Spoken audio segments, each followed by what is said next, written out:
Gracias, Daniel. Un saludo cordial para todos los presentes.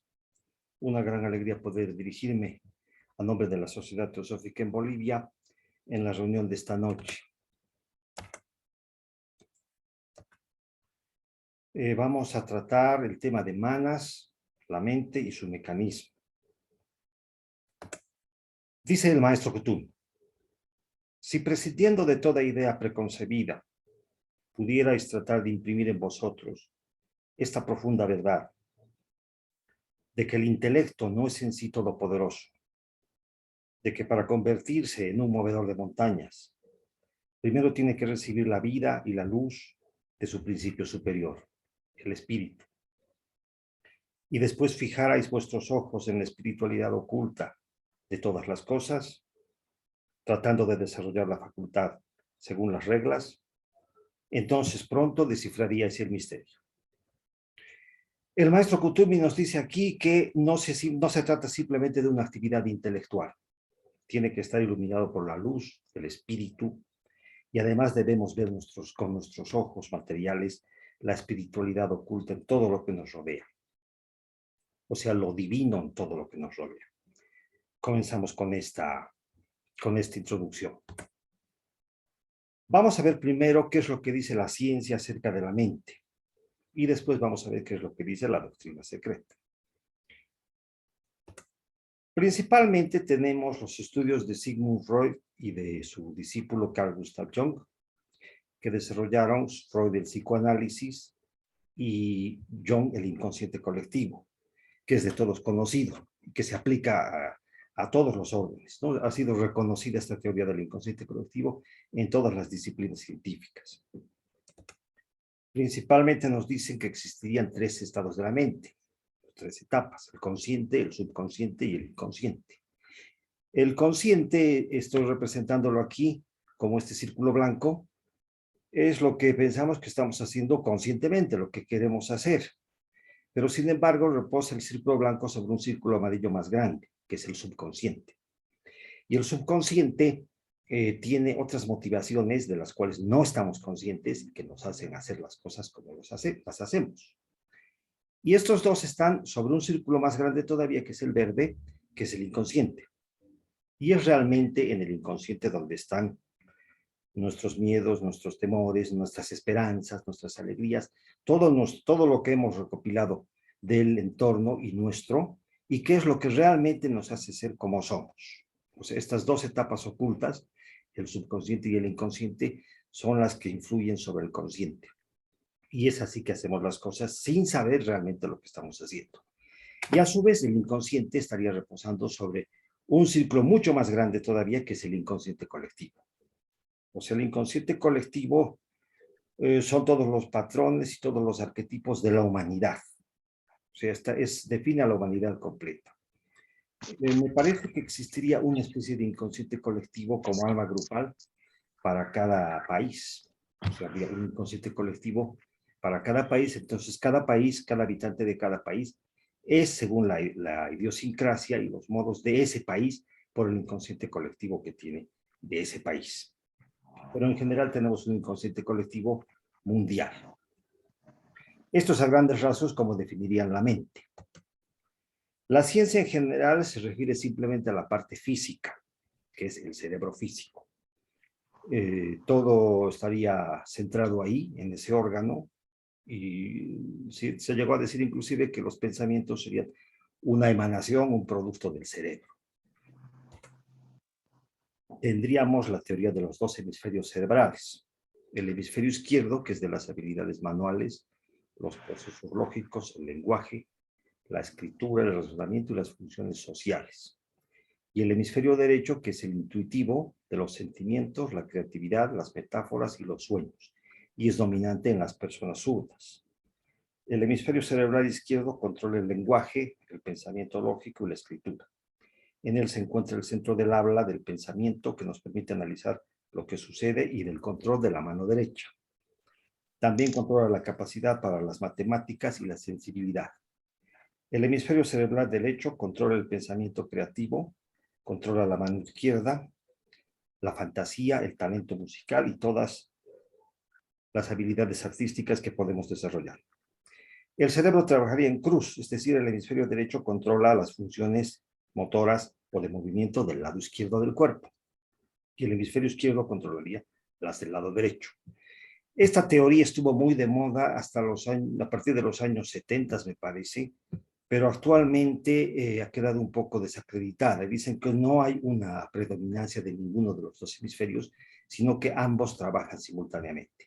Pero de todas maneras, de acuerdo a las características, un gran porcentaje de la humanidad sería de hemisferio izquierdo, o sea, del proceso lógico. Y en términos generales se dice que los hombres son de hemisferio izquierdo y las mujeres de hemisferio derecho. Tenemos el siguiente cuadro que nos permitiría ver cuál de los hemisferios predomina en nosotros. Si vemos flechas amarillas, quiere decir que es el hemisferio izquierdo. Y si estamos viendo flechas verdes, es el hemisferio derecho. De todas maneras, son pruebas no concluyentes, ¿no? Porque se dice que ambos están funcionando. La ciencia también nos dice que existen varios tipos de inteligencia. Hay una inteligencia matemática, una inteligencia espacial, una inteligencia musical, etcétera. Y dicen que hay dos inteligencias que son las más importantes, que serían la intrapersonal y la interpersonal. La inteligencia intrapersonal tiene que ver con la relación que yo tengo conmigo mismo. Y la inteligencia interpersonal es la inteligencia que con la que nos movemos con el resto de las personas. Se dice que estas dos son las inteligencias más importantes. La relación que tengo conmigo mismo, la relación que tenemos con nosotros mismos y la relación que tenemos con los demás. También entre las corrientes actuales se habla de la inteligencia emocional, que tiene que ver con el control de las emociones. E inclusive se dice que es la más importante, ¿no? La inteligencia emocional. Esto es a grandes rasgos lo que la ciencia opina sobre la mente. Quisiera compartir con ustedes la siguiente curiosidad genética acerca del ADN. El ADN es el ácido desoxirribonucleico, que es el nombre químico de la molécula que contiene la información genética. La doble espiral de ADN me parece que ya era conocida por los antiguos, con el símbolo del caduceo.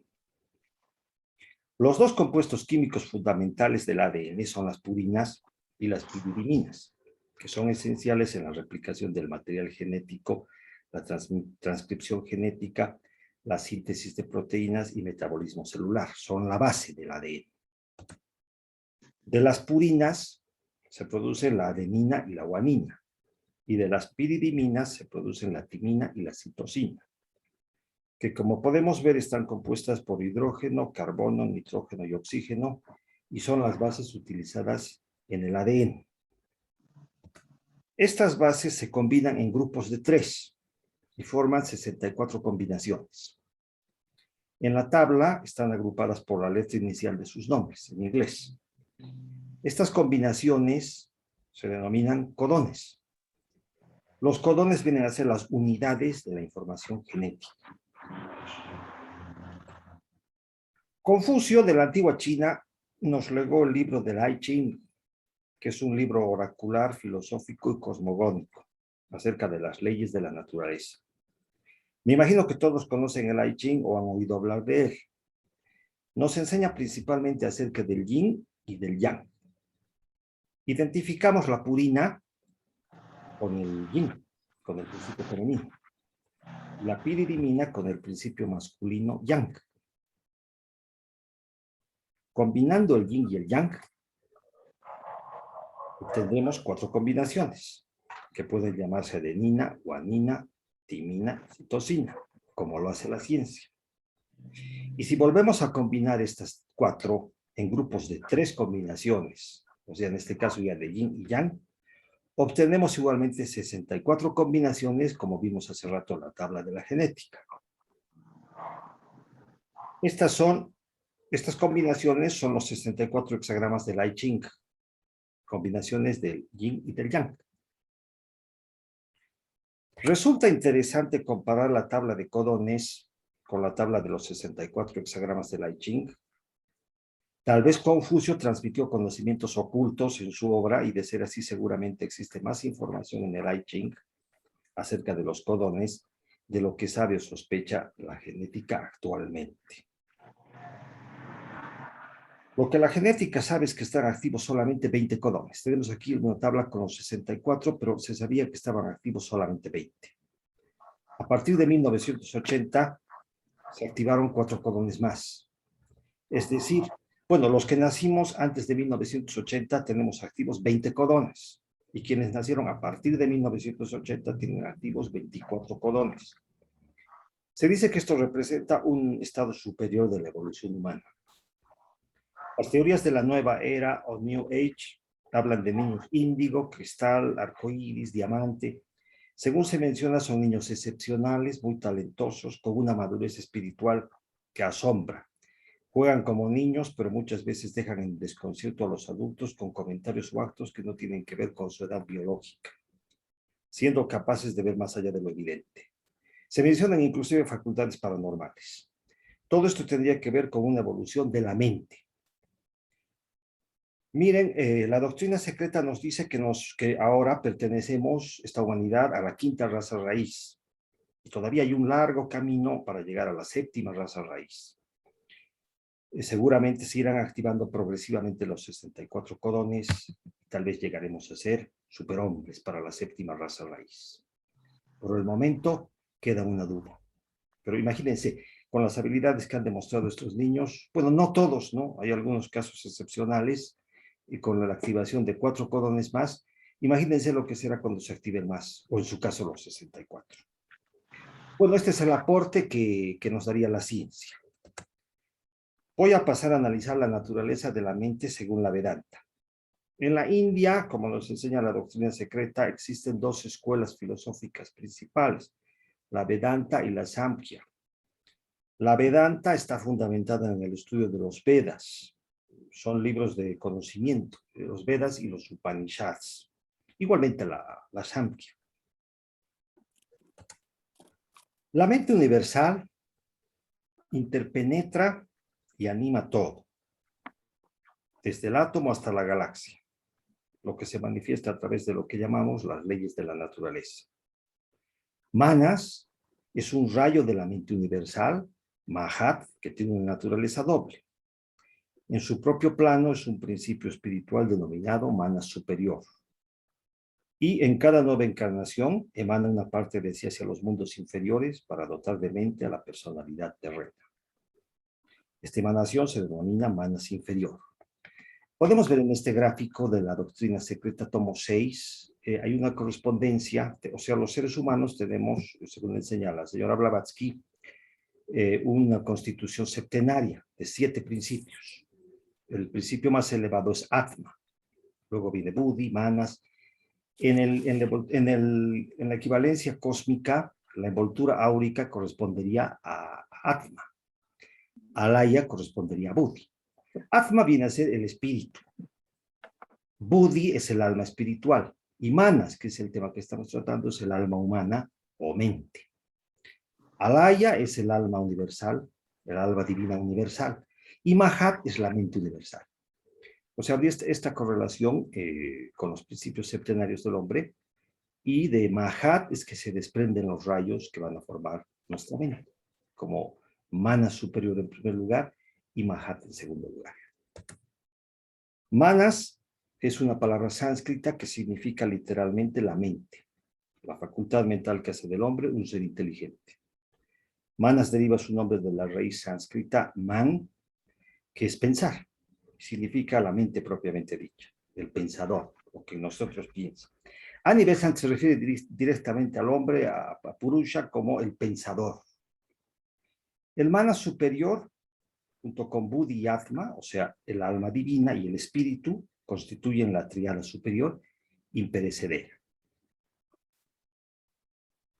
Aquí podemos ver este triángulo es la tríada superior, que está compuesto por Atma, Buddhi y Manas. Y el cuaternario inferior, que es Manas inferior, Kama, Prana y el cuerpo físico, Stula Sharira. El Manas se desprende en 2 partes. Un Manas superior, en la parte de la tríada superior, y Manas inferior en el cuaternario inferior. Y están unidos por un puente que se llama Antakarana. Vamos a ver esto enseguida con más detalle.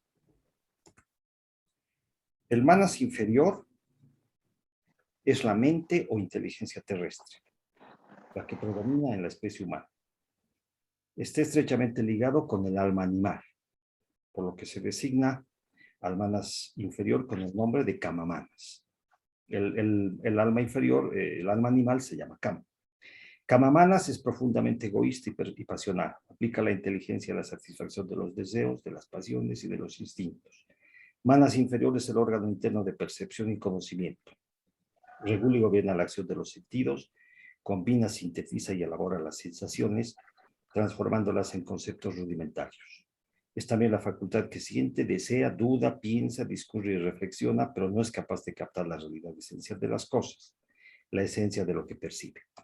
En este gráfico de los Collected Writings de la señora Blavatsky, podemos ver a Atma, el espíritu, como el sol que está brillando. O sea, es el sol que está brillando ahí en el cielo y ilumina y da calor para todos. No vendría a ser exactamente un principio humano, es un principio universal. A continuación hay una figura en forma de media luna, que es Buddhi, el alma divina, que recibe la luz de Atma, el espíritu. Buddhi transmite la luz a estas dos flechitas que están aquí, una flechita azul apuntando hacia arriba, una flechita celeste, y una flecha verde apuntando hacia abajo, que vendrían a ser la que apunta hacia arriba, el manas superior, y la que apunta hacia abajo, el manas inferior. Está unido el manas inferior al manas superior, por lo que se llama el antakarana. La estrella de 5 puntas representaría la figura de un hombre, con los brazos y las piernas abiertos. El color anaranjado es prana, o sea, la vida, la vitalidad. El color violeta que está aquí en las piernas es el Linga Sharira, que es el cuerpo etérico, el cuerpo astral. Y esta estrella roja de 5 puntas invertida que está aferrando al manas inferior es Kama, que son todas nuestras pasiones y nuestros instintos. Entonces, durante la encarnación, el manas inferior, nuestra mente, va a estar dominada por nuestras pasiones y nuestros instintos. Es eso en realidad lo que vamos a tener durante la vida terrena. Ahora, la luna, que es la representación de Buddhi, podemos asimilarla igualmente con la luna que vemos en las noches, en nuestra vida cotidiana. Cuando es luna llena, está brillando. Y la luna, o sea, el sol es autoiluminado, emite su propia luz y calor, pero la luna no. La luna refleja la luz del sol. Cuando se colocan frente a frente en oposición, entonces recibe toda la luz del sol y nos la refleja. Entonces vemos que es luna llena. Si estuviéramos en un bosque en medio de la noche, con la luna llena brillando ahí en el cielo, entonces tendríamos una idea de cómo es el bosque. No completa porque habría mucha oscuridad. Si fuese de día y el sol estuviera iluminando, veríamos claramente todo el bosque. Pero ese es el funcionamiento exactamente de la mente que tenemos. Estamos recibiendo un reflejo de la luz, entonces vemos con mucha oscuridad. Aquí están las fases de la luna. Cuando hay más luces con la luna llena, bueno, viene la luna creciente, la luna menguante, pero no dan toda la luz que habría de día con el sol.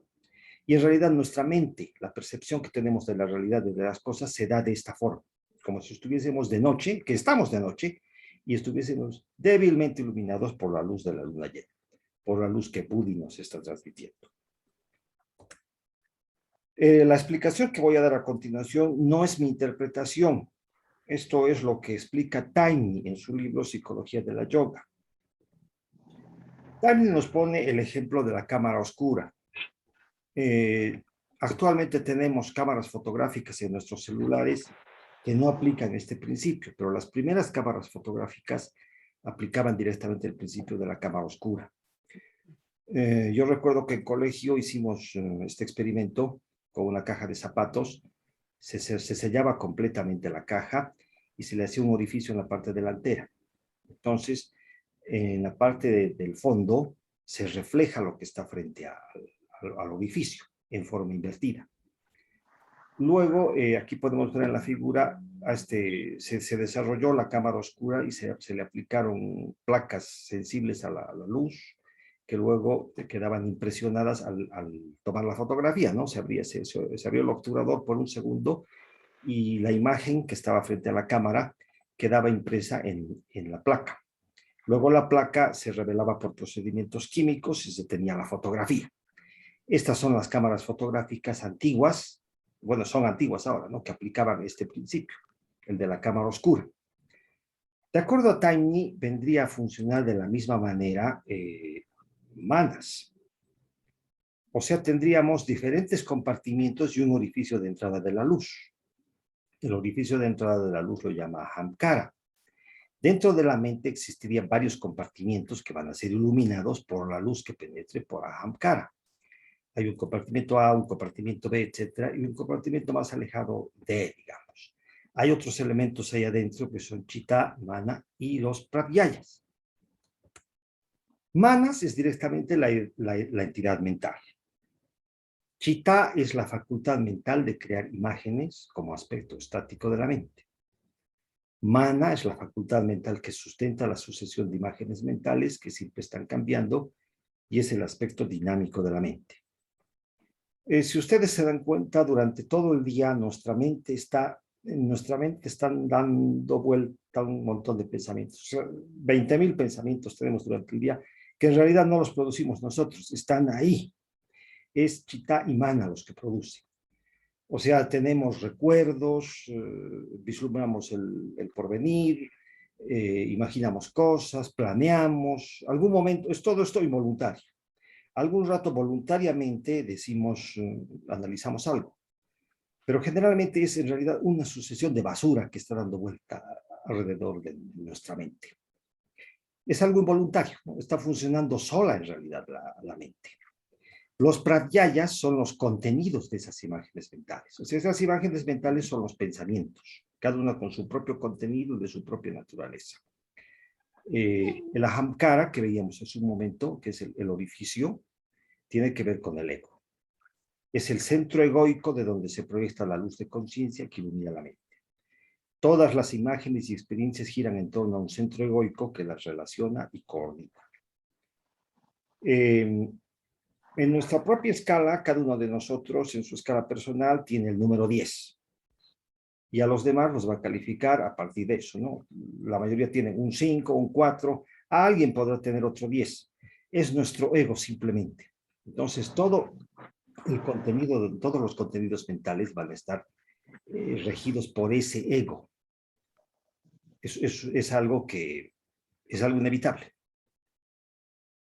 Tenemos los mecanismos de percepción sensorial que hacen llegar las imágenes y el conocimiento del mundo exterior a nuestra mente. Se dividen en bhutas, que son los elementos, o sea, Prithvi, la tierra, Hala, el agua, Agni, el fuego, Vayu, el aire, y Akasha, que es la quinta esencia de todos. Estos elementos producen en los indriyas, que son los órganos sensorios, la nariz, la lengua, los ojos, la piel y los oídos, diferentes sensaciones que se llaman tanmatras. O sea, el olfato, el gusto, la vista, el tacto y el oído. Todo esto es captado, todas estas sensaciones, en sus diferentes formas, son captados por los órganos y transmitidos a Chitta, la mente. Y a través de la luz de Buddhi, que está llegando desde Atma, es que percibimos.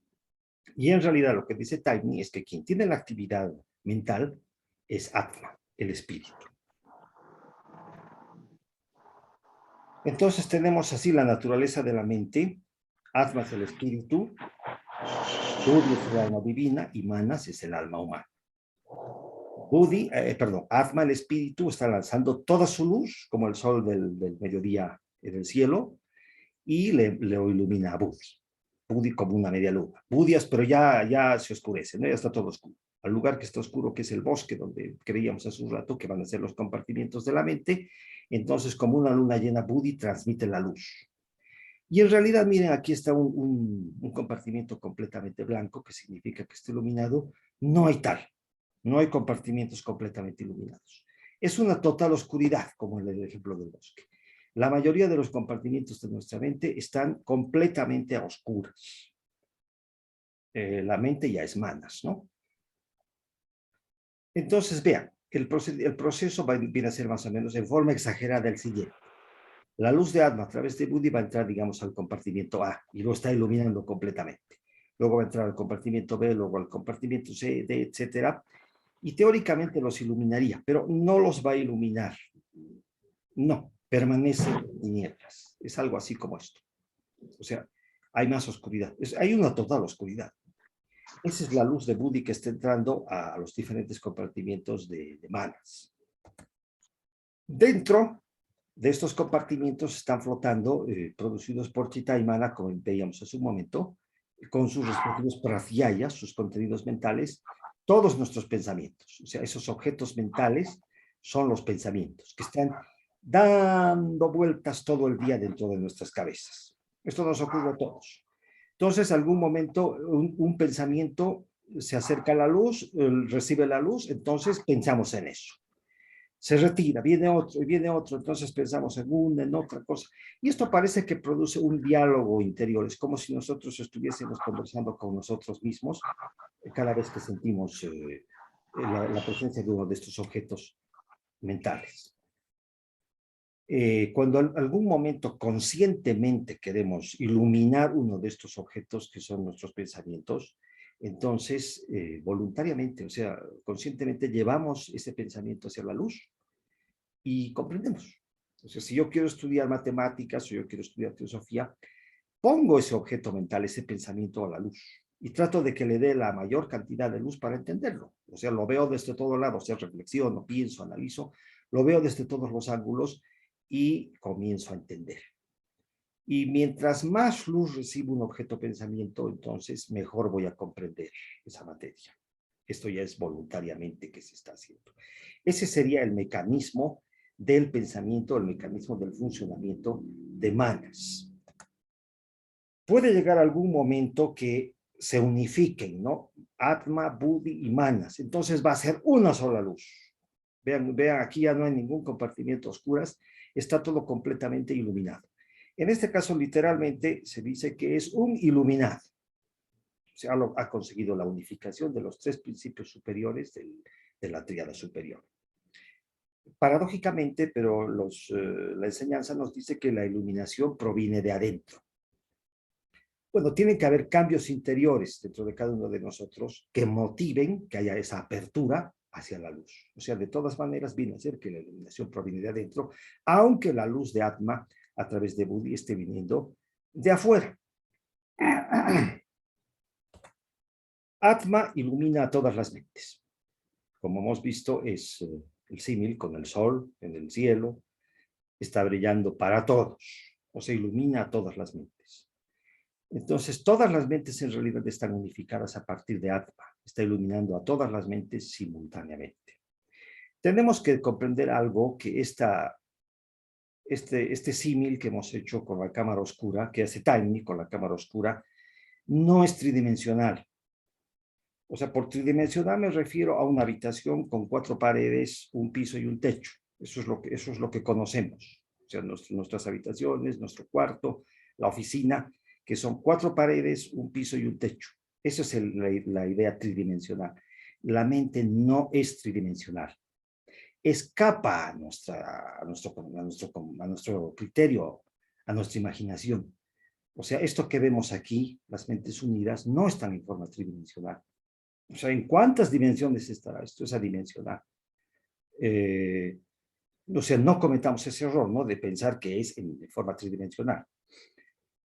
Bueno, todas las mentes entonces, de todas maneras, están conectadas por Atma, pero de acuerdo a nuestro ego, precisamente a la Ahamkara, es que vamos a permitir que entre una determinada cantidad de luz.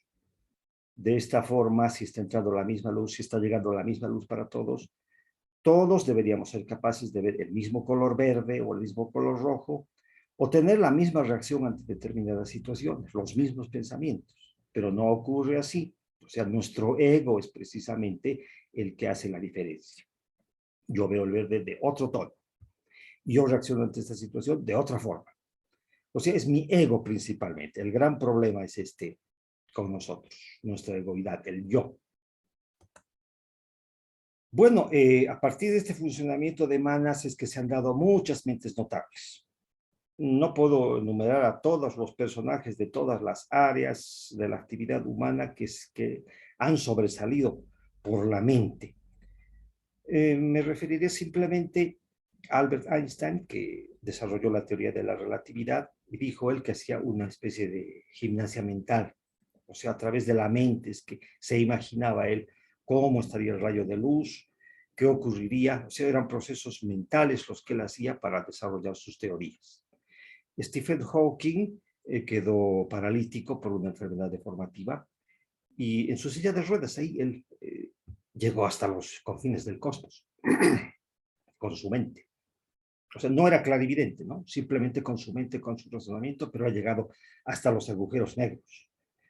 Eh, y finalmente Edgar Cayce fue calificado como el clarividente más grande que ha existido. Este señor estuvo a principios del siglo XX en Kentucky, Estados Unidos, y era un curandero. O sea, entraba en trance, le llevaban los pacientes, él entraba en trance, y era como si se hubiese conectado con una junta de médicos, y entre varios médicos daban un diagnóstico y un tratamiento. E inclusive prescribía medicinas que todavía no, o sea, las medicinas acababan de ser inventadas, estaban en los laboratorios listas para salir recién a la venta, pero él ya tenía conocimiento de esas medicinas y prescribía esas medicinas. O sea, su mente podía llegar a funcionar en esa forma. Bueno, todas las mentes notables en los campos de la ciencia, de la música, de la arquitectura, de todo lo que ustedes quieran, han hecho sobresalir al ser humano como especie dominante en este planeta, la mente. Sin embargo, la señora Blavatsky nos dice en La voz del silencio, la mente es el gran destructor de lo real. Destruye al discípulo al destructor. Parece una gran contradicción, ¿no? Si vamos a ser grandes, si vamos a sobresalir, si nos va a llevar adelante la mente, ¿por qué nos dice que la destruyamos? Bueno, está hablando en forma alegórica. En realidad, la mente tiene que ser la herramienta que nos conduzca hacia el espíritu, hacia lo divino. No es el fin en sí. Y lo que tenemos que hacer es usarla como herramienta simplemente y luego trascenderla. Porque si no nos va a mantener atados aquí. Se trata simplemente de eso. En primer lugar, nos produce el yo, el ego. Y a partir del ego es que se produce el apego, que son justamente las dos cosas que la teosofía nos enseña, la teosofía y el budismo, ¿no? Que nos enseña que debemos superar. Mientras más apegados estemos, más difícilmente vamos a salir de la rueda de samsara. Conocemos todos la rueda de samsara, es ese ciclo de nacimiento, muerte, renacimiento. Nacimiento, vida, muerte, renacimiento. Sin fin. O sea, y el apego precisamente es el que nos va a volver a hacer una y otra vez. Podemos ver en esta figura que es una sola estructura, la figura con varias puntas, estas puntas rojas. Cada uno de nosotros puede sentirse que es una de estas puntas, o sea, un yo separado, o sea, estoy yo aislado de los demás. Es algo que es una ilusión que nos produce la mente, la separatividad. Entonces, todos estos puntos en el ejemplo son unidades aisladas, separadas, el ego, yo. Pero sin embargo, no se dan cuenta que forman parte de un todo. Es una sola unidad, una sola estructura de la cual son parte, no están separados. Esta es la gran trampa que nos hace la mente. Podemos ver aquí una representación de las mentes en sí, como lo entiendo yo. Estas estrellitas es cada uno de nosotros, un ego aislado y separado. Pero están todos conectados, todas las mentes del mundo están conectadas. E inclusive, si vamos a ceñirnos a lo que dice la doctrina secreta en el tomo 6, Mahat, la mente universal, está presente en todas partes. Entonces, a través de Mahat se forma una red. O sea, es una interconexión, una red de todas las mentes. Yo estoy conectado con todas las mentes en este planeta. Y a través de Mahat estaría conectado con otras mentes en otros mundos. Tal vez la mente de Edgar Cayce funcionaba en esta forma. O sea, él se conectaba con esta red y podía ubicar las mentes que podían ayudarle, de médicos, farmacéuticos, y entre todos hacían como una especie de junta médica, como dijeron, y resolvían el caso. Esto no es el inconsciente colectivo de Jung, que veíamos hace un momento. No es el inconsciente colectivo de Jung. Esto es Mahat, la mente universal. Y esto es un funcionamiento colectivo de la mente, ¿no? Lo cual nos hace reflexionar que en todo momento los pensamientos que tenemos los estamos transmitiendo a esa red y podemos afectarle a alguien. O sea, si estamos mandando pensamientos negativos, es posible que alguien que esté vibrando en esa frecuencia los capte y refuercen su negatividad. Es importante por esto tener una actitud positiva en todo momento para que nuestros pensamientos se integren al grupo colectivo positivamente. Es nuestra forma de aportar a través de manas y estar conscientes. Vamos a ver esto enseguida. El antakarana, que mencionábamos hace un momento. El antakarana es la parte del manas inferior que permanece siempre pura, aspirando hacia lo espiritual. El antakarana es capaz de captar las influencias espirituales que vienen desde el ego superior, o sea, desde la parte elevada, ¿no? Del alma divina y del espíritu. Es el medio a través del cual la mente inferior puede ascender y unificarse con la mente superior. O sea, nuestra mente superior, ¿no? Cada uno de nosotros tiene esa mente inferior que está aprisionada aquí, pero tenemos también nuestra mente superior. El material para construir este puente es provisto por los esfuerzos de la mente inferior hacia la espiritualidad. ¿Cómo es esto? Yo me imagino que es lo que dijo el maestro Kutumi al principio, lo que cité al principio de esta reunión, ver lo divino en todo lo que nos rodea, aceptarnos como seres divinos y ver la divinidad en todo lo que nos rodea y en todos los que nos rodean. O sea, ver que estamos inmersos en esa divinidad, eso nos va a conducir poco a poco hacia la espiritualidad. Cuando una persona solo se deja llevar por los llamados de kama y no se eleva hacia las regiones espirituales, el antakarana comienza a atrofiarse. En una persona con cierta madurez espiritual, existirán dos fuerzas opuestas ejerciendo su influencia sobre la masa inferior, kama y antakarana. O sea, kama va a estar estirándole hacia abajo y antakarana va a estar estirándole hacia arriba. Pero una persona que ya ha cultivado cierta madurez espiritual, ya llega a sentir esta tirantez, este esfuerzo. Los demás seres humanos, en su generalidad, simplemente estamos bajo el dominio de kama, de nuestra mente animal, ¿no? El antakarana, por lo tanto, es aquella porción del manas inferior que es una con el manas superior, aquella que retiene su pureza. Sobre él se imprimen todas las aspiraciones buenas y nobles y en él residen las energías elevadoras del manas inferior. Y dice la señora Blavatsky en la Doctrina Secreta esta sentencia muy tajante.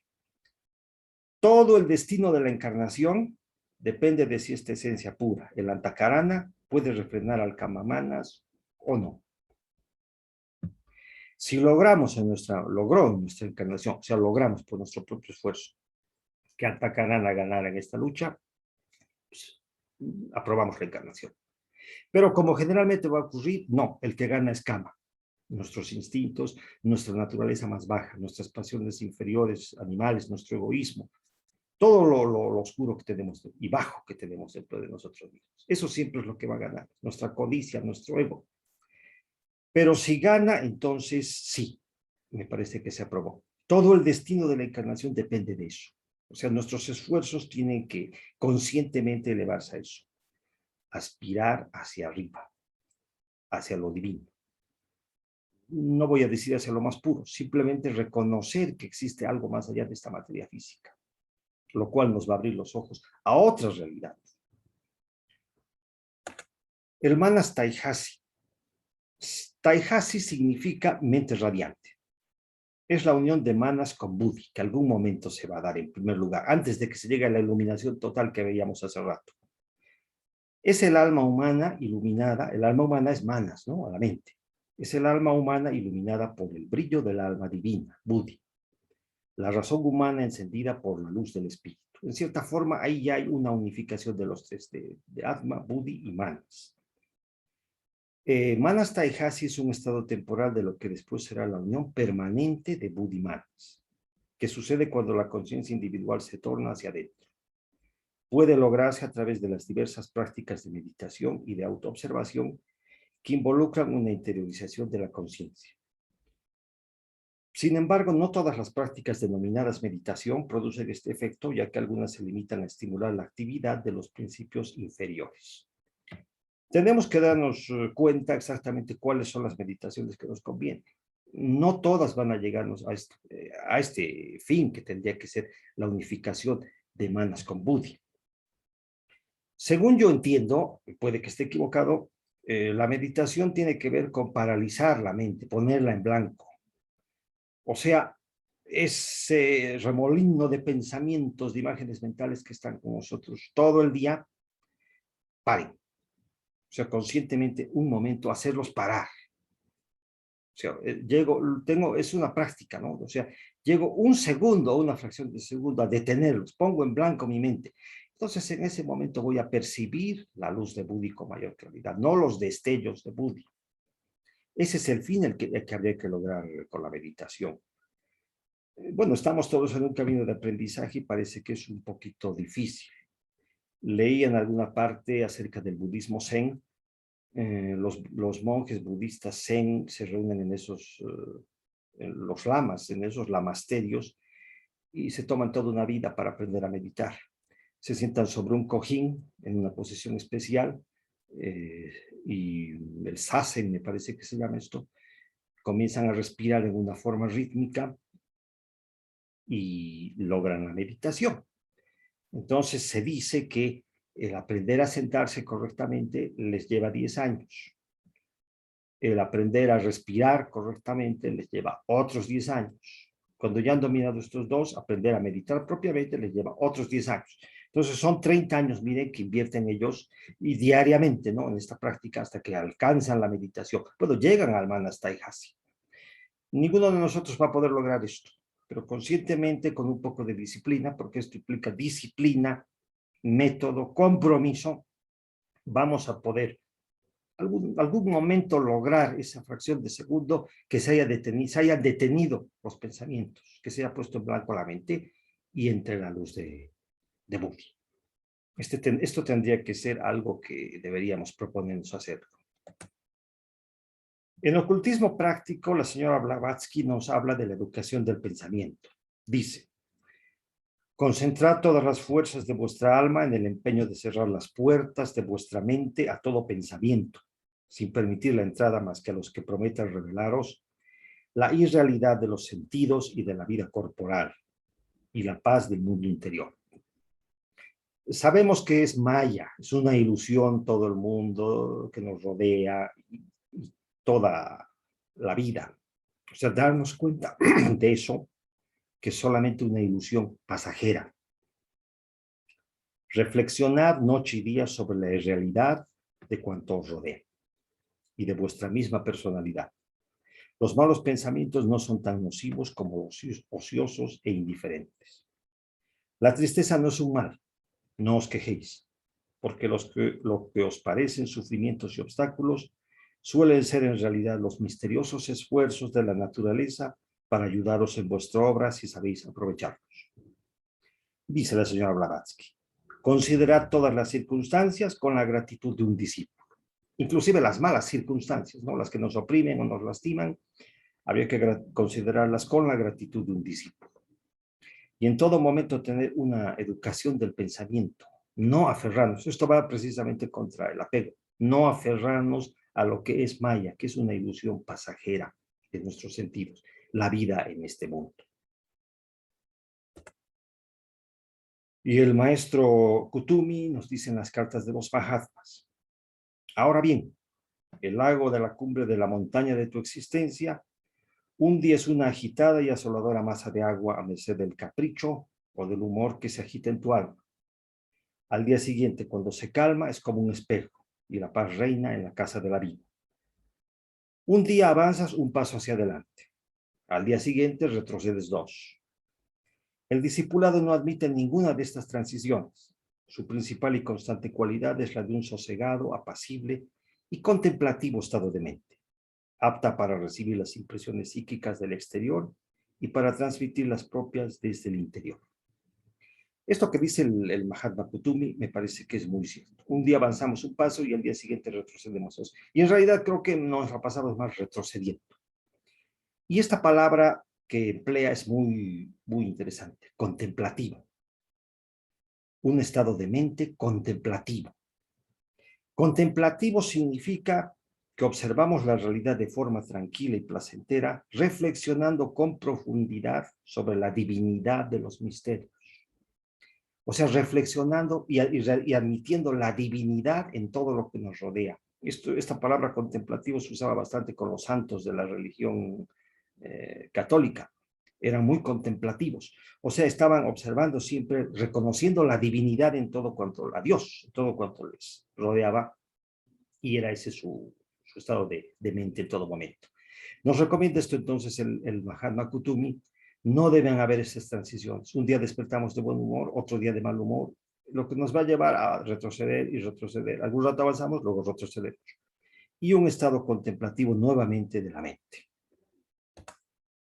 En su obra Formas del Pensamiento, Annie Besant con el doctor Leadbeater desarrollaron en forma clarividente la influencia que tienen los pensamientos en forma colectiva. O sea, hace un momento les decía que debemos tener cuidado con los pensamientos que estamos emitiendo porque es una energía que estamos enviando a los demás. Si se hace esto en forma colectiva, se pueden crear fuerzas fuertes, poderosas. En estas figuras vemos en diferentes iglesias la música que se estaba escuchando. Bach, Liszt y Wagner, me parece que era esto. O sea, producen una energía que se está lanzando al espacio, al ambiente, una determinada energía a través del pensamiento. O sea, esto tiene que ver con los pensamientos en forma colectiva. Y se aplica esto del pensamiento colectivo dentro de nuestra actividad en la sociedad teosófica. Me refiero al Deva de las logias. Hay un librito que se llama La parte oculta de las logias, ¿no? De Cap Rowing. El Deva de la logia es una entidad manásica, o sea, mental, que creamos en nuestras reuniones teosóficas. Nos reunimos y estudiamos un tema teosófico. Entonces, estamos poniendo nuestra mente a trabajar y poco a poco, si las reuniones, si es que existe el compromiso, la disciplina, el sacrificio que poníamos en ir a nuestras sedes físicamente, entonces poco a poco se va a ir creando una entidad mental, que es el Deva. Este Deva va a ir absorbiendo todos los esfuerzos que estamos haciendo y va a ir creciendo. Y a la larga puede convertirse, dice, en un canal a través del cual pueda verterse la corriente del espíritu. Es una entidad que creamos todos juntos. Nuevamente digo que en estos términos, en estos temas, no debemos pensar en forma tridimensional. No vamos a cerrarnos en un cuarto de 4 paredes, un piso y un techo, y ahí se va a crear un Deva, con nuestro esfuerzo teosófico, nuestro esfuerzo mental por entender una cosa. Actualmente, por las circunstancias que todos conocemos, y además que estamos en la era de Acuario, ya hemos analizado esto varias veces, estamos en la era de Acuario y Acuario es aire, y la comunicación ahora es por aire. En este momento, cada uno de nosotros está en un lugar distinto y por aire es que nos estamos comunicando. Es una comunicación ya dentro del era de Acuario. No vamos a pensar que porque no estamos todos juntos dentro de una habitación con 4 paredes y un techo, no se va a formar un Deva. Han habido últimamente esfuerzos tan loables de la Federación Teosófica Interamericana y de los hermanos y hermanas de tantos países que estamos en estas reuniones juntos, algo que no se habría podido dar en forma normal o tradicional nunca. Todos juntos, hermanos de toda Sudamérica, compartiendo una reunión, obviamente que se está creando un Deva. Está muy por encima de los aspectos tridimensionales. Son entidades y cosas que están fuera de nuestra comprensión y no responden a un espacio tridimensional. Quisiera aclarar esto. O sea, se están creando devas en todas partes que nos van a ayudar algún momento a comprender mejor la teosofía y a ser mejores personas. Tenemos que tener una mente abierta. O sea, todo el esfuerzo que se está haciendo a través del Zoom y de las conferencias, los trabajos que hacen tantos hermanos, el doctor Enrique Rey, por ejemplo, que nos acompaña, tienen un gran valor. Bueno, y depende de cada uno de nosotros, ¿no? En nuestros respectivos lugares, continuar con nuestro trabajo teosófico para seguir creando estos devas que nos ayuden y nos iluminen como un aporte que vamos a hacer al colectivo. Hemos visto que hay una red que interconecta todas las mentes. Cuando nos reunimos, sea virtualmente o sea físicamente, igualmente estamos creando una energía que tal vez beneficie a alguien que ni siquiera nos imaginemos. Yo quisiera recomendar a todos que refuercen su compromiso y la disciplina como en el estudio, de nuestros estudios, de nuestras reuniones teosóficas. La mente concreta es el manas inferior. Está interesada en objetos materiales o psicológicos y vive en y para las sensaciones. La mayoría de las personas son conscientes de sí mismas y de la vida solo a este nivel, la gran mayoría, y no muestran interés por comprender la vida y su propósito. Frente a temas profundos, estas personas se preguntan, ¿para qué me sirve estudiar esto? ¿Qué gano con ello? Ya que su interés principal son las cosas prácticas, es decir, aquello que beneficia a la personalidad de una forma más o menos concreta. Es por eso que se llama a la mente concreta. Y es la que predomina, ¿no?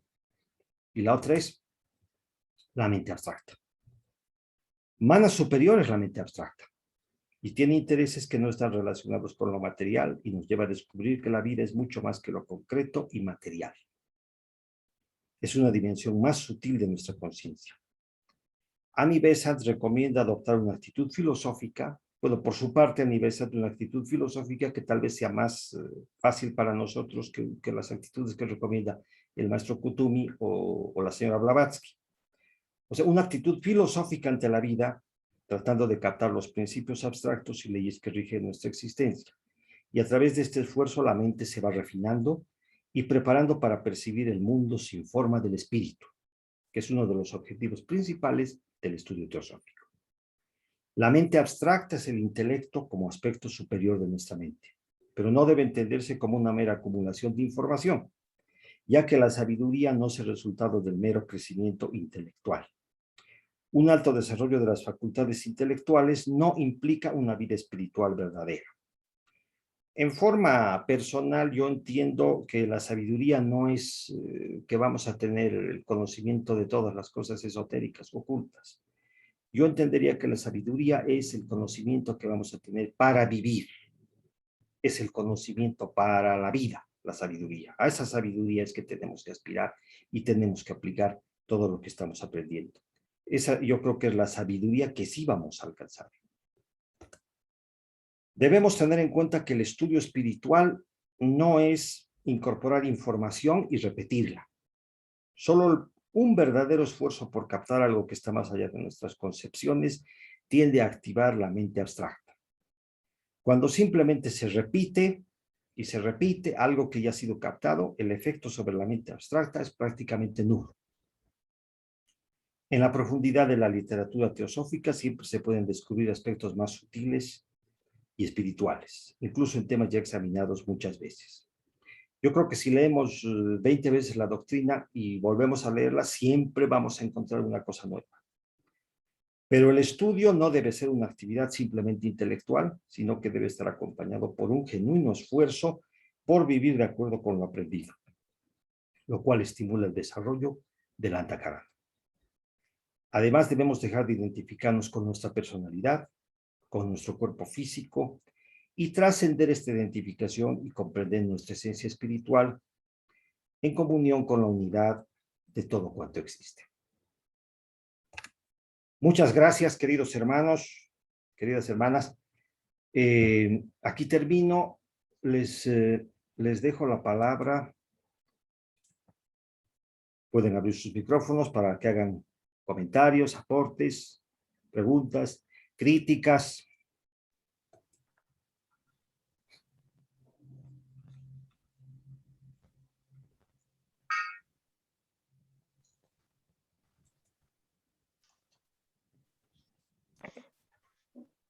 Gracias.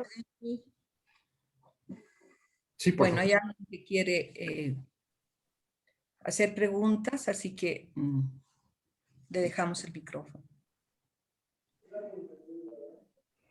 Buenas tardes. Sí. Tengo una pregunta para usted. Buenas tardes a todos. Todo lo que se ha creado a través de lo material de esas mentes inteligentes que han contribuido a nuestro planeta para poder desarrollar una sociedad mucho mejor. ¿Esta inteligencia viene del manas superior o del manas inferior? Y si ese puente de Antacarana ha servido para que bajes información a cada una de las mentes muy privilegiadas. Esa es mi pregunta. Muchas gracias. Yo pienso que proviene del manas superior. En realidad el manas superior tiene una tendencia hacia el espíritu, ¿no?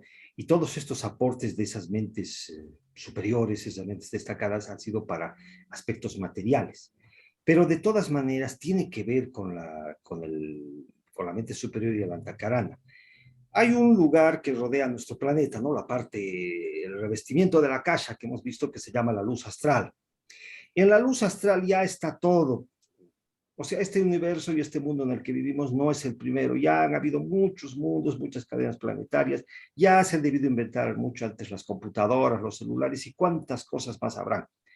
Pero hay algún ser que logra captar ese objeto que ya está en la luz astral a través de alguna preparación que ha hecho encarnación tras encarnación. Capta, entonces dice, se me acaba de ocurrir esta inspiración e inventa algo, ¿no? No le quita ningún mérito, porque él ha sido, con la preparación que ha tenido, que ha logrado captarlo. Yo me imagino que esa visión en la luz astral, donde ya está todo, tiene que ver con la participación del Manas Superior y del Antacarana. Si no, de otra manera, no.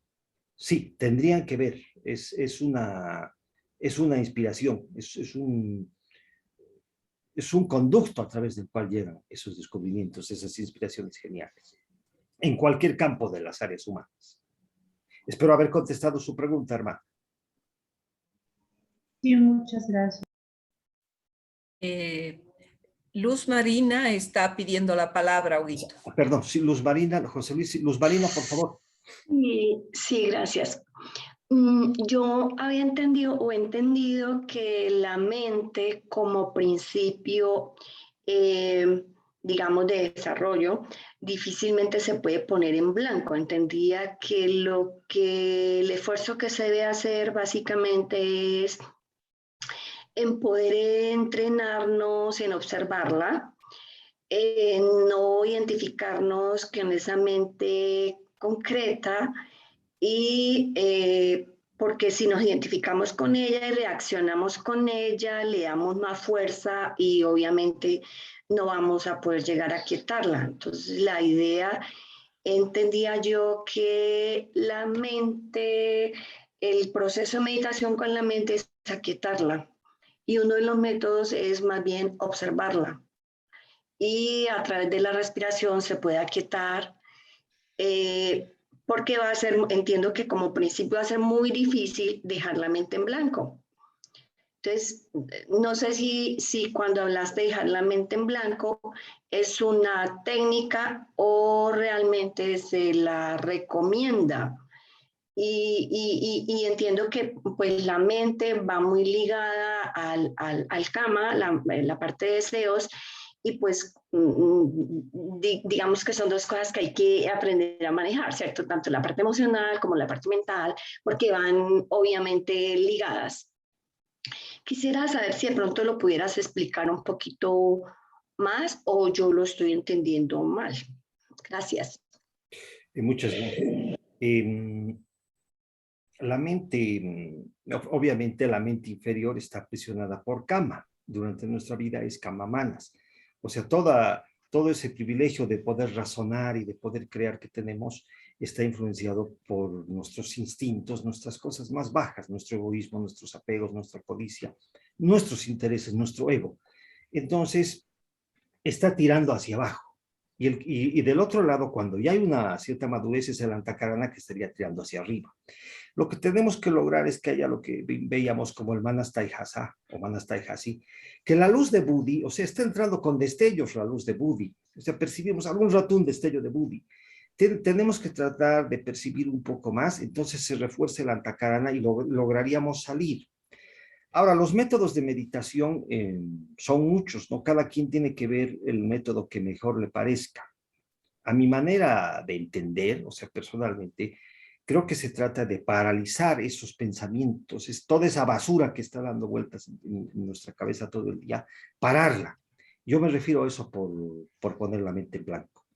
El momento que paramos eso, que va a ser muy difícil, un segundo o una fracción de segundo vamos a pararlo, ese instante entra la luz de Budi, un destello más grande de la luz de Budi va a ser, y eso es lo que nos va a reforzar el antakarana y el acercamiento a la mente abstracta.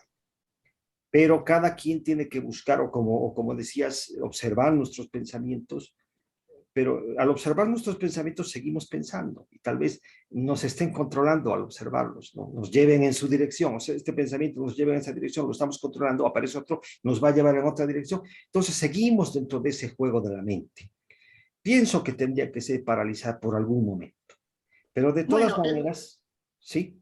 La verdad es que entendí, perdón, de pronto no complementé bien, es observarlo, pero no quedándose en el pensamiento, sino sencillamente pasa un pensamiento, lo dejas pasar, te diste cuenta que hay un pensamiento, ¿cierto? Porque es que la mente, entiendo su función es pensar, va a ser muy difícil dejarla en blanco. Entonces, pues, la idea es como, cuando se deja pasar el pensamiento, sin engancharte con él, eh, solo observaste qué pasó, la mente se calma. Entiendo que es como la marea, ¿no? Ves que está la ola, pero solo la dejas pasar, vendrá otra y pasará, y no le das la energía. Entonces, porque entiendo que va a ser muy difícil dejarle en blanco, pero bueno, no sé, tal vez.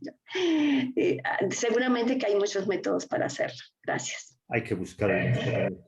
Doctor Enrique, por favor. Huguito, pues primero muchas felicidades. O sea, tu conferencia estuvo o sea, cada uno de los slides da para estudiarla con mucho cuidado por los esquemas.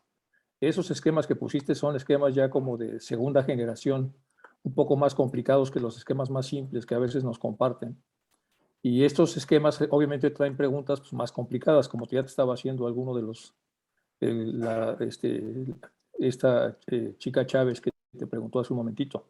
Los esquemas de timing son muy complejos, pero son muy buenos y requieren como mucho análisis para poderlos ubicar bien. Y en relación a lo que ella te preguntaba, hay un esquema muy básico de la realidad última donde está la conciencia de un lado y la materia del otro. Y luego los atributos de la materia, que así le pone él, están en las gunas y lo divide en tres. La parte más densa de las gunas es la inercia, después sigue la energía, que sería rajas, y después lo que sería la luz, que es sattva. Y es a partir de sattva, del equilibrio, de donde va de la luz hacia la mente superior. Entonces, tu conferencia es muy buena y sirve para que en las logias se repita y se detengan en cada uno de los esquemas para profundizarlos, porque son esquemas complejos. Son esquemas, a pesar de que al final son esquemas, son complejos, se pueden complementar con este tipo de elementos, porque ya los pusiste también, el de los órganos de los sentidos y cómo se comunican con los elementos fundamentales y de ahí con los principios de las sensaciones, que también los pone timing entre la energía y la inercia.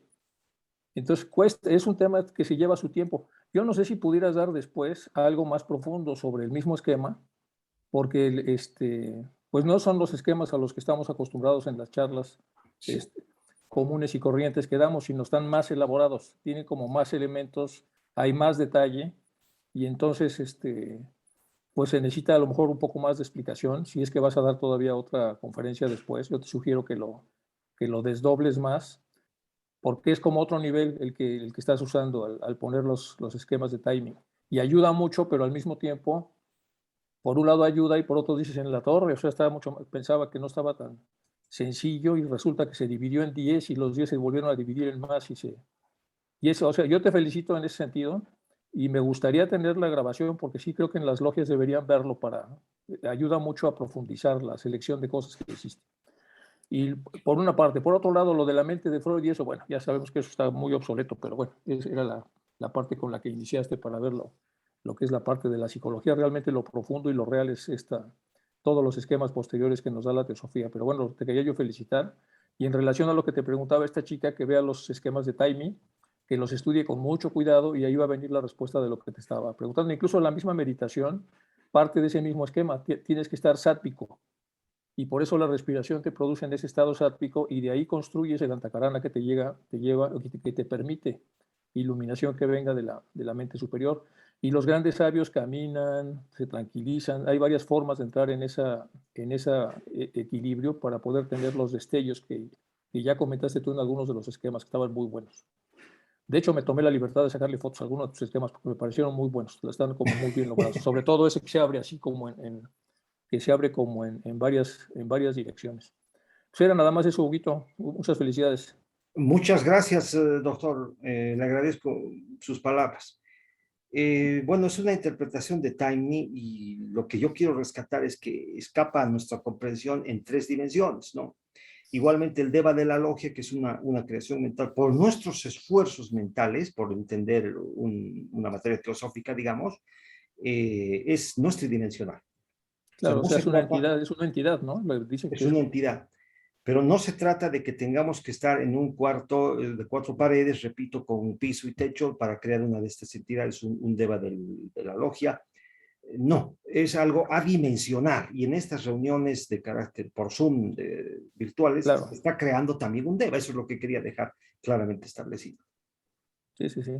Y la mente misma en los diagramas, el diagrama de Taimni que ha adaptado no es una cosa tridimensional, escapa a No, nuestra comprensión.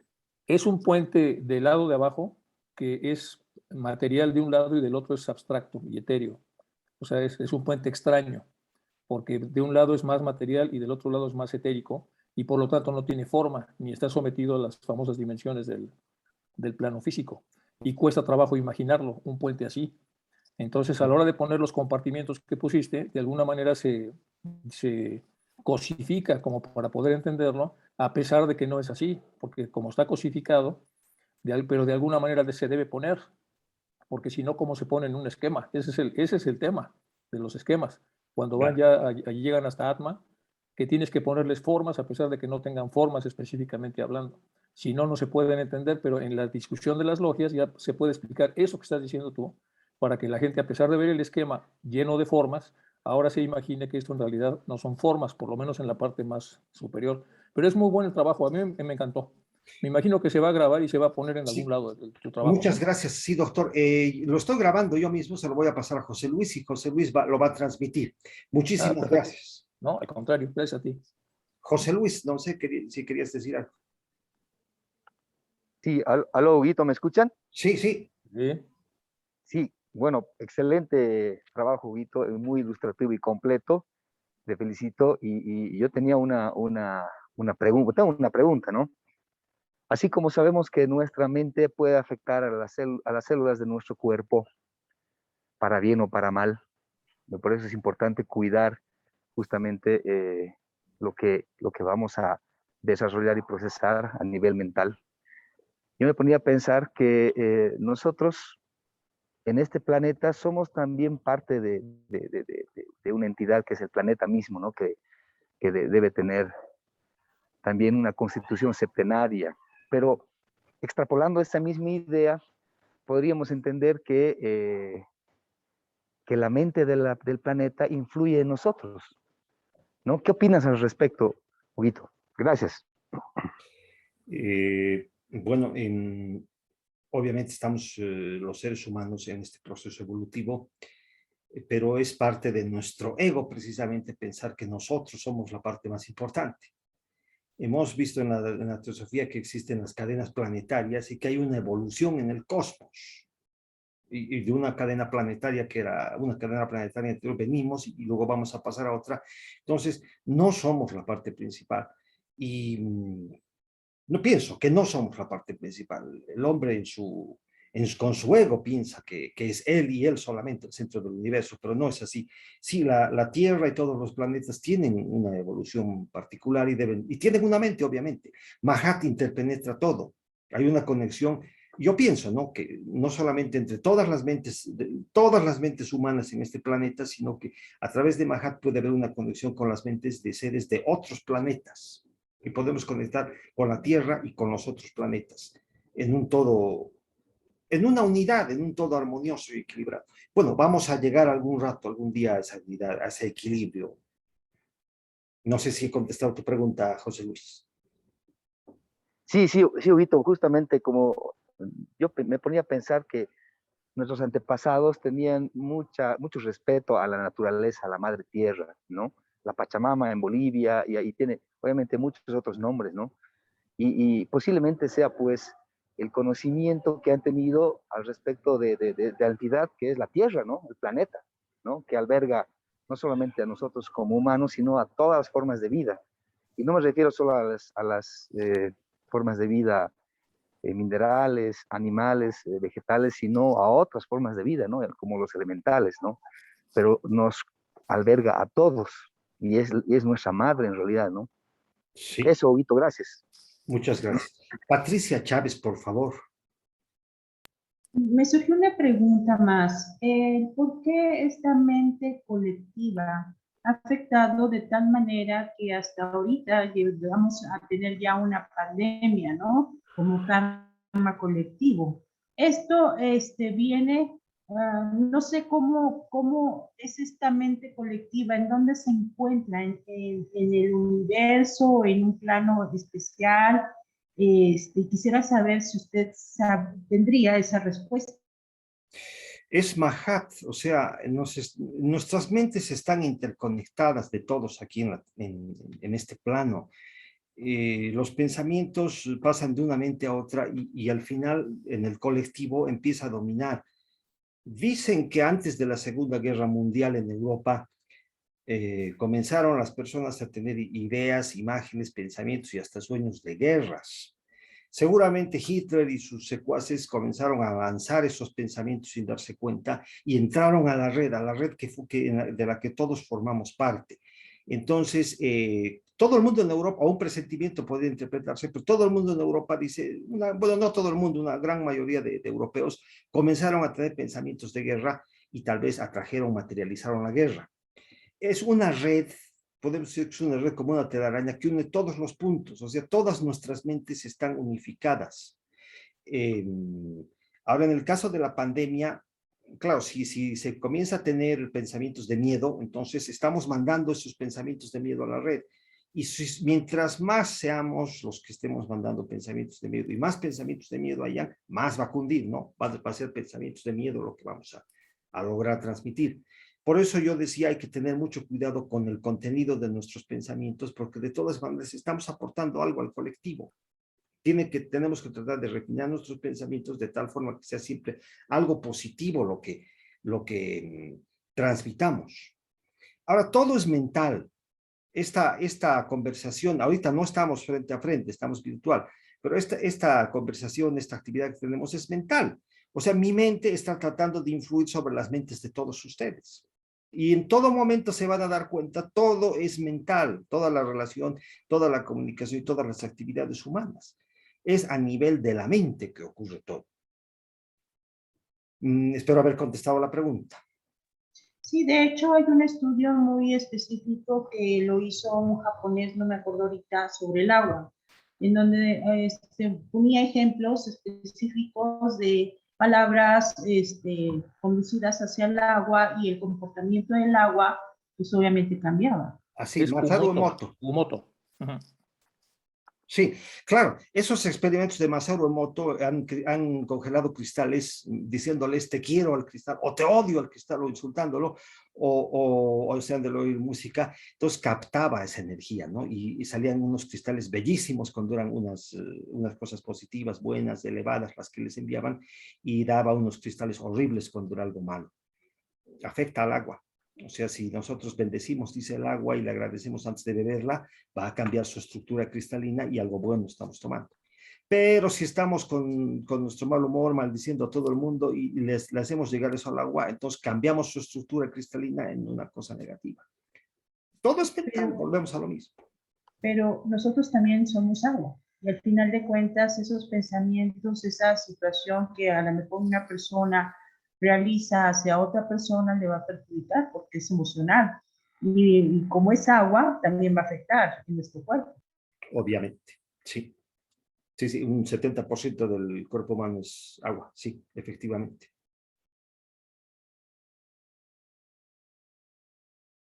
Daniela gracias. levantó la mano. Huguito, me viene a la mente una carta del maestro KH cuando es acusado de plagio, y él dice que no existe el plagio, porque todo está en esa parte mental. Es cuestión de enchufarnos, digámoslo así, a esos pensamientos y captar esos pensamientos, ¿no? Es como ahora las ondas de televisión, del internet, están en todo lado, y es cuestión de o cambiar el canal para ver un cierto canal, o de poner el link del Zoom para estar en este Zoom o en otra reunión, ¿no? Está ahí, está en ese plano, es cuestión de enchufarnos a esa vibración, a ese nivel, ¿no? Sí, así es. ¿Puedo comentar algo? A lo Por mejor te favor, refieres sí. a uno de los... alguien tenía miedo de escribir algo y el maestro le dice que no se preocupe, que nadie lo puede acusar de plagio porque el plagio no existe y que él podría autorizar. Sí, le da una respuesta muy bonita, que no esté temeroso porque no es de nadie, el conocimiento es de todos. Y está enviado a la totalidad. Es preciosa esa parte también. Medio me acuerdo, la tengo así media nebulosa, pero es muy bonita. Y era en relación a uno de estos que recibían las cartas y que tenían miedo que si no iba a ser acusado de plagio si lo ponía de una u otra manera. Es muy, muy bonita, no me acuerdo dónde está, pero sí tienes razón, es muy bonita esa parte. Sí, muchas gracias. Bueno, Daniela, ¿querías preguntar? Bueno, yo añadí a esta charla, a esta reunión, la parte genética de los codones, que son los que transmiten la información genética. Pero lo interesante es que parece que en el libro de Lai Ching de hace miles de años ya está. O sea, tal vez está codificado ahí en forma oculta y cuántas cosas más habrá. Pero lo rescatable es que solamente estarían activos, o sea, para los que hemos nacido antes de 1980, 20 codones, y los que nacieron a partir de 1980 ya tienen 24 codones. Hay un proceso evolutivo, parece, en la célula del ser humano. Y esto corrobora lo que dice la señora Blavatsky en la doctrina secreta, y es a nivel mental principalmente, porque les digo, todo es actividad mental. Cuando se activen los 64 codones, vamos a ser una especie de dioses para la séptima raza raíz. Huguito, una observación ahí, en el esquema que pusiste aparecía U de uracilo. Acuérdate que del DNA al RNA la timina cambia por uracilo. Por eso había UUU en los primeros codones. Entonces, sí, sí, nada sí, más sí. es un detalle menor, pero bueno, es un detalle para que te lo comento. No, está bien, sí, el uracilo, sí, de las piridiminas, creo que es, ¿no? Sí, bueno, no conozco mucho, era una referencia para compartirla simplemente. No, está muy Deben bien, haber nada muchos, más pero... que se te brincó, que acuérdate que se cambia la timina por uracilo cuando pasa el DNA a RNA. Es mínimo, pero bueno, ahorita estabas comentando eso, por eso me acordé, pero no tiene mayor importancia, nada más para comentarlo. Muchas gracias. Bueno, no sé si alguien tiene algún comentario, pregunta o aporte más. Yo quería hacer una última pregunta. Sí. Como manejar la mente no está como tan fácil, y como has explicado, con un pensamiento, con no controlar la mente, ya estamos influenciando en el colectivo, y bueno, me imagino que nuestra capa mental inmediata, pues con mayor impulso o con mayor impacto. ¿El ejercicio cuál sería? Por ejemplo, pues porque no somos muy meditadores todavía, pues estamos apenas empezando. El ejercicio que sería, si yo me pillo, me di cuenta que mandé un pensamiento y me doy cuenta en el momento, vale o tiene efecto si yo ya lo cambio y digo, y de pronto, por decir algo, tuve una mala intención o mala vibra ante una situación, y ese día ¿qué hago? Llamo a cuentas de que estoy solamente en un proceso de aprendizaje, que no lo personalizo y trato de neutralizar energía, mandar algo, un pensamiento bondadoso o el pensamiento contrario o la emoción contraria. ¿Cómo sería ahí ese ejercicio? ¿Es válido eso? Tendría que haber una vigilancia de los pensamientos, como dice la señora Blavatsky en el ocultismo práctico. O sea, tendríamos que estar conscientes de lo que estamos pensando. Y en el momento en que vemos que hay un pensamiento de carácter negativo, identificarlo y no permitir su entrada. Ahora, la señora Blavatsky y el maestro Kuthumi recomiendan un estado contemplativo, dice, ¿no? O sea, me llamó mucho la atención esta palabra y es lo primero que dice el maestro Kuthumi, el que cité al principio. O sea, estar en todo momento conscientes de la divinidad que nos rodea. O sea, Dios está dentro de mí y Dios está afuera en todo lo que me rodea, en la naturaleza y en las otras personas. Ver a todos los demás como seres divinos. Claro que me van a producir muchos dolores de cabeza y hay que tener mucha disciplina, mucha paciencia, ¿no? Yo entiendo, mucha paciencia con algunas personas, digamos, hay que tener. Con otras es fácil, pero se requiere disciplina. Tenemos que tener mucha disciplina para entrenar nuestra mente en ese sentido. Digamos, ver, reconocer, y por ese lado también se puede llegar a fortalecer el antakarana y a tratar de llegar a la mente abstracta, al mana superior, ¿no? O sea, ver y compenetrarnos con lo divino. No digo lo espiritual, lo divino, o sea, la presencia, digamos, de Dios en todo lo que nos rodea y en nosotros mismos. O sea, todo es divino. Dice la señora Blavatsky, ver cada situación y agradecerla con la gratitud de un discípulo. O sea, me están dando un mal momento y estoy pasando una mala situación, agradecerla. Tiene alguna enseñanza, algún motivo que yo no entiendo, pero agradecer que está llegando eso a mi vida. No sé si he contestado la pregunta. Gracias.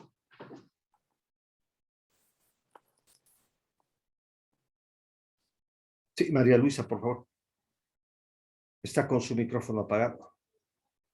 Yo tengo otra pregunta, perdón, es la última. Esta relación de mente inferior a mente superior a través del antakarana, ¿se puede realizar a través de ser conscientes o a través de sueños o a través de meditación? ¿Cuál es el vínculo más exacto para poder llegar a ese antakarana y a esa relación entre mente y divinidad? La enseñanza nos dice que tiene que ser la búsqueda de lo espiritual, de lo divino, lo que decía hace un momento. O sea, todo lo que signifique algo que está fuera de este mundo material y es de este carácter divino. O sea, tenemos que enfocarnos en eso.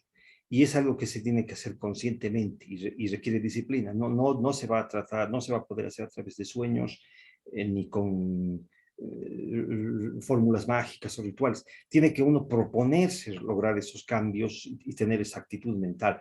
O sea, no de avanzar un día un paso y al día siguiente retroceder dos. Tiene que ser un constante avanzar, aunque sea muy poquito, 1 centímetro, pero tiene que ser de esa forma. A través del conocimiento y la asimilación de prácticas que tengan que ver con lo espiritual. O sea, trascender lo que es la materia, lo que está más allá del mundo físico y objetivo que vemos. Algo que hacemos como una ayuda al prójimo, digamos, que nos da una satisfacción, eso es de naturaleza espiritual. Cuando nos vayamos, ¿no? Y en el estado post-mortem pasemos en su segunda etapa al Devachan, me imagino que todos conocen esto, al paraíso, es el plano mental precisamente.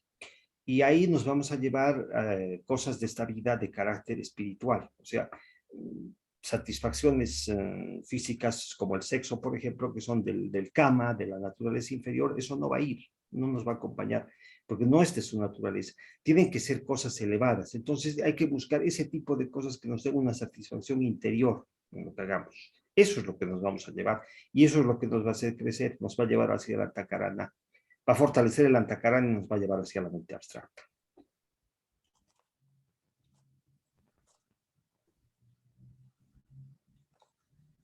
Bueno, muchas gracias, queridas hermanas, queridos hermanos. Un abrazo para todos. Gracias. Gracias. Gracias, Huguito. Muchas gracias. Buenas noches. Gracias, buenas noches a Muchas todos. gracias, buenas noches. Buenas Gracias. noches. Muchas gracias. Buenas noches. Adiós a todos. Gracias. Un abrazo para todos. Gracias, buenas noches. Chao. Gracias. Rodolfo. Muchas gracias, Chao. Hugo. Buenas noches. Excelente exposición. hermosísima, me ha gustado mucho. Y bueno, adelante. Mucho trabajo físico y trabajo mental con mucha atención para lograr estados superiores de conciencia. Muchas gracias, Gracias. hermano. Gracias.